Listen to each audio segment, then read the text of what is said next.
All right, welcome back, John Osborne, Alan Stewart, and we're here with the Hall of Heroes history, and we're going to finish up part two of the origins of DC, which has been very interesting, and it gets even a little more crazy here at the end. Yeah. So we talked about our last episode that DC was actually two different companies. It was All American and it was DC, originally known as National, and then they changed to Detective Comics. So what happens is All American sells to DC Comics, so then they absorb it, and then they get like Flash and Wonder Woman, Green Lantern, and JSA, and all of these characters come over, and so then everything's under one umbrella under DC. Charlie Gaines, who was the owner. Son. No, that's the dad. Yeah. Okay. Yeah. Okay. So he, he ended up, actually pocketing a nice check, and then he goes on to form a new company. He takes his money and forms EC Comics, and at the time it was called Educational Comics, and he would do like stories from the Bible. Yeah, Bible stories. Yeah, Bible stories, educational stories, history stories, things like that. And then he did that for about a year or two, and then he was killed in a boating accident. And then the company was taken over by his son, William Gaines. And William Gaines, of course, is known for, he reluctantly did not want to take over the company. But his mother kind of like coerced him into, honoring your father's memory, Sure. blah, blah, guilt tripped him. Yeah. And he took it over, and he didn't really like what he saw. And he's like, okay, if I'm going to do this, I'm going to run the company. I'm going to do it my way. Yeah. So then now we're in like about 1950. And so at this point, he starts the horror comics that made EC Comics famous and infamous at the same time. Yeah. But it's funny to me that it was like, it's educational comics. He keeps the EC, goes entertainment comics. Exactly. And then completely does a turn goes, we're not doing Bible stuff. We're not doing the history. We're not doing the boring stuff. We're not doing the boring stuff anymore. We're doing horror. We're going to scare the pants off of you. Yeah. Yeah. That's what he did, And we're going to really deep dive into the EC horror books in our October episode because we're on Halloween. That makes perfect. It'll be the perfect episode for Halloween. That makes sense. So we will be deep diving. So watch our episodes coming up, and you'll see that one in October. But yeah, it was really interesting, And so DC then changes their name again, renamed it back to National Comics. At this point in history, I forgot about that. Yeah, they flip-flopped a couple times. Yeah, they were changing names. Right. Well, and Marvel did it too. They were Timely, then they were Atlas, then they were Marvel. So, it seems like this happens a lot in the early years in comic book companies. They can't decide what name they want to use. Right. So it does get a little confusing. Yeah, it's weird because like when you're reading the history of it, like you and I, when we were reading the history of it, I was like, wait, they were just called DC. Why did they stop being called DC? Exactly. Or they just called Detective Comics. It wasn't DC. Right. Yeah. Exactly. Okay. Yeah. So it was just, what's interesting though, so about 1948, 49, superheroes fall out of favor. They're not popular anymore because they were popular with the troops. Right. Well, the troops start coming home in 45, 46. They're raising families and they're, going back to work and having kids, and they just don't have time to read comic books. Right. So, the superheroes kind of fall out of favor. And we're left with only Wonder Woman, Batman, and Superman at that time, correct? Yes. All the other ones were canceled. And what they did is they started changing. So, like for some examples, DC replaced superheroes with dogs, westerns, funny animals, and romance comics for the next decade, up until the mid-50s. Right. Is when this happened. So Sensation Comics, that featured Wonder Woman, switched to romance comics. Right. All-Star Comics, which featured the Justice Society, then becomes All-Star Western. Yeah. So they switch all this stuff around. Well, that's what they were doing in the 50s is they're, the detective, the mystery, that kind of stuff. Right. That was the big thing then. When you get into the 50s, they're trying to see what people like, and people always like the thing that happened right before they are living in the now. Right. So then it was, the Westerns. Right. So they had Western TV shows, Western movies. Right. And that was the popularity of the comics. Yeah, exactly. And then, in 49, of course, superheroes were pretty much done at that point, except for Superman, Batman, big Wonder three. Woman. And so DC is looking at the success of Archie comics, with Betty and Veronica and Jughead and Archie and, They're trying Reggie. to catch that teen. Right, exactly. Yeah, it was the teen stuff, but Archie captured bringing girls into reading comic books. Right. So I mean, they, before, because it was mainly boys and then soldiers that were reading the comics. You didn't have women or girls reading comic books until Archie comics started. Yeah. Because they kind of like that stuff. And so then a lot of the other companies kind of jumped on this trend, but what they did is they did a lot of like cleavage comics. Right. Yeah. Right. Like if you look at like Planet Comics, they always had like the chesty, Right. girls on the covers. They were airbrush covers and stuff. And Right. so, sex sells. This is kind of when this starts. Yeah. At least in comic books. You got to imagine people are walking by a newsstand, and you want to catch their eye, and that's how Right. you're going to catch their eye. They're not doing great. Right. They're not selling a lot. They're trying to figure out how we're going to do this. And so to catch your eye, they had things that would catch these guys' eyes. Exactly. Absolutely. But DC didn't really go for the cleavage stuff. Right. DC was a little different on how they did their stuff. They launched their first romance comic called Girls Love Stories, and they focused on the storytelling part of things versus the cleavage, Right. bosom, Yeah. covers. They tried to remain respectful. Yeah. And then of course at this other time, you have the big fight between Superman versus Captain Marvel. Right. And so what happens? AKA Shazam. Exactly. But Exactly. it starts as Captain Marvel. Right. So DC sued Fawcett Comics, who owned Captain Marvel Shazam at the time, said he was a ripoff of Superman. And this trial went on for 7 years. It wasn't finally settled until 1954. And of course, as we know from that time, this is when Dr. Frederick Wortham's book comes out, Seduction of the Innocent. Comic book companies are just going out of business Right. at the time. So when Fawcett lost, they were like, okay, we're done. We're going out of business.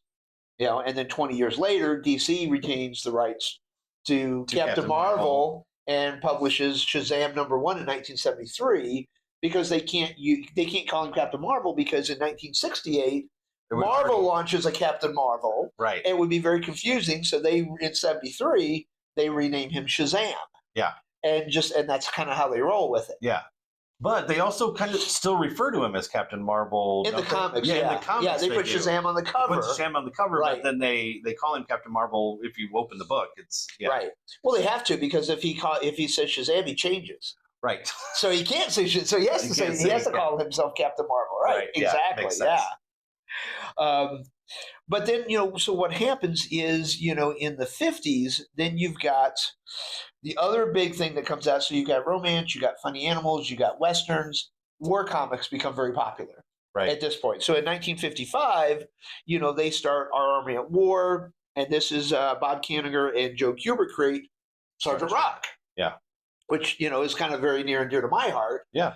Because, the Sergeant Rock comic character is based on my grandfather, who is, the #1, Allied soldier of the 101st Airborne. He was one of the, if I'm not mistaken, one of the top 10 decorated. Yep. Of World War II. Yep. World War II. Absolutely. Yep. And he was just, And then they made that movie. He was actually, actors played him in 3 different movies. Right. Yeah. And then the one movie, Battleground, featured Ricardo Montalban. It was his Mr. Rourke from Fantasy Island. It was his first film role. Right. And so, it was really interesting. I always tell everybody my grandfather was a famous war hero because he was only 5'3", and back in World War II, they were taught headshots, so they missed him all the time. So that's why they changed it to hit guys in center mass so they could hit the short guys like me now. But yeah, it was, and so then they created Sergeant Rock. All-Star Western then became All-American Men of War. So All-Star changes titles 3 different times over its history, which is interesting. Crazy. Yeah. And then they, then they did like GI Combat and all these other war titles. And then we kind of talk about the Superman television series with George Reeves from 1953 to 1957. It was 104 episodes. We have like a replica of the TV guide here. One of the cool things that we have, because they came out with so much merchandise during the 50s. Yeah. I mean, DC was just making a killing. And of course, poor Siegel and Schuster, they didn't see a dime of any of all the millions of dollars right. of merchandise because Superman's on TV. Yeah. He's on the radio. He's in the newspaper comic strips. He's in the comic books, toys, you know. And I'll tell you, one of the things that's really cool, we actually have some of these in our museum's collection. A couple of the really cool toys that came out this time, the most popular toys, was the Superman play suit. They didn't call it a Halloween costume. So they call it play suit, so you can sell it all year long. Yeah. Right, exactly. Yeah. The other thing was the Superman muscle building kit that we have on exhibit. Yeah. That's just such a cool piece. Spring thing. Yeah, it came out in 54. Yeah, it's got the spring.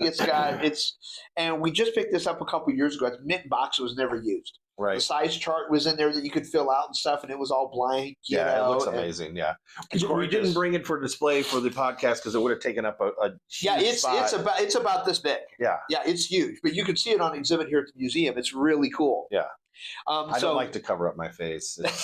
This is where we make the money, probably most of it. Exactly. Yeah. So then, while this is going on, the TV show, this is the time that Dr. Frederick Wertham writes his book in 54, Seduction of the Innocent. And it's just, and says, listen, comic books are ruining our children. Exactly. Right? They're ruining our children. Yep. And we hear that then. And then it was rock and roll music, and then it was video games, and then it's never the parents' fault. It's always something else in the media that's doing it. Yeah. What was interesting is some of the things he quoted about DC Comics in his book. He said Superman was an unhealthy, and I'm not sure how to pronounce this, Nietzschean power fantasy with Aryan racist overtones. Oh wow! Yeah, that's what he called Superman. Batman and Robin were homosexuals living together according to his book. Okay. And a lot of his stuff was on the EC Horror Comics, of course, because they were very graphic for the time. There's no doubt about that. The problem is everybody got thrown under the bus, including DC Comics. But DC really, they were better than most of the companies as far as practicing restraint. Because right now, at this point now, all the horror comics are big because of what EC is doing. So everyone else is trying to copy their success.